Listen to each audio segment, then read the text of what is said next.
it is really another milestone to celebrate 115 years of independence. And as had always been said, this independence has to be translated into something that we can live for and be proud of.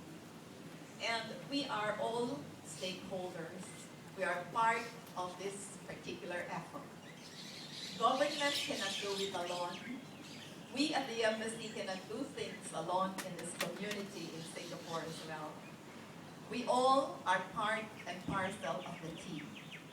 And this requires a lot of team effort. Team effort from us, government, from our community, from private companies, from civil society, and even non-governmental organizations.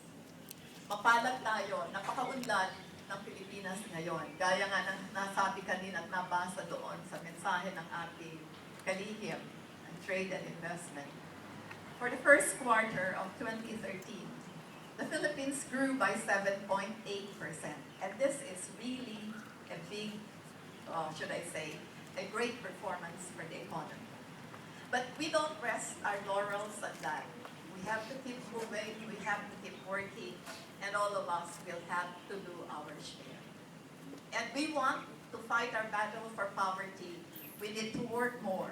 We need to keep a growth rate of at least 7 to 8% every year for the next 10 years to be able to come up with a very, very solid growth for the Philippines, and also for everyone to feel the economic impact and the economic good of what we are working on. So we rely on each and every one of us. You, us, everyone here have a share in this. And let us continue to work as one solid community in attaining this particular objective.